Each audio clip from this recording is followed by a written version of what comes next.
For many of us in America, Sharia is a household word, familiar from the media and political debates. But what is Sharia, and how much do ordinary Americans really know about it? We may think of it as Islamic law, but that doesn't tell us very much if we know little about the Islamic tradition. I'm not a Muslim myself, but I am a scholar of Islamic law, and I often find myself introducing Sharia to college students whose only knowledge of Islam might come from news reports about distant and confusing events. I tell them that for Muslims, Sharia means the way or path to God.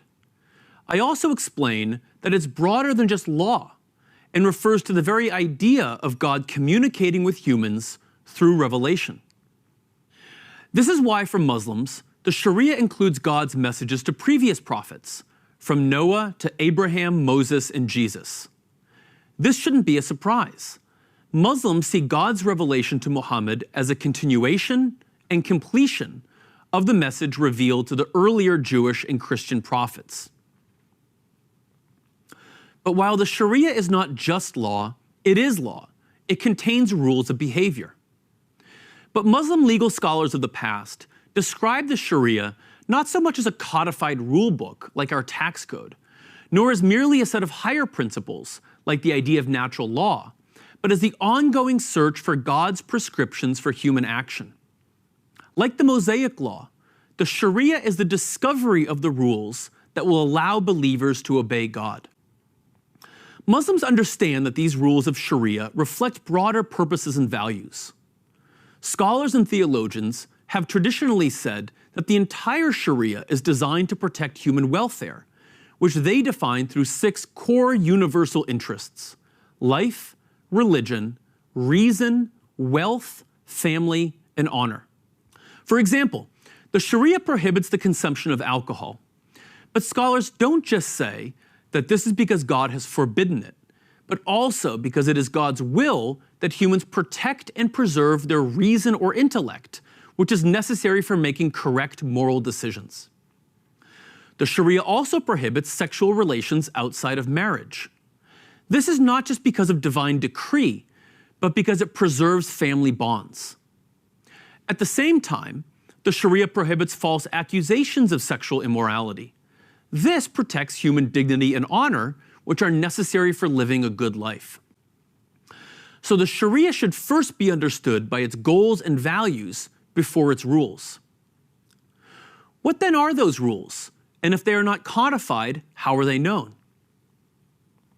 Muslim jurists discovered these rules through 4 primary sources: the Quran, the words and actions of the Prophet Muhammad, the universal agreement about a matter by the Muslim community or its scholars, and the careful use of analogy. Law usually refers to the public sphere, but most of the Sharia's rulings are about private spiritual practice, such as prayer, fasting, charity, and so on. And while rulings on social relations from marriage, divorce, sales, contracts, and inheritance remain a living part of the Sharia, their implementation in modern societies varies from country to country. Sometimes it is based purely on personal conviction, as in the case of American Muslims voluntarily giving to charity or following Islamic finance laws. Importantly, very few of the areas of behavior and social relations that the Sharia governs have only a single rule on which all jurists agree. Scholars always accepted and recognized reasonable disagreement, because interpretation could rarely provide complete certainty about God's intentions.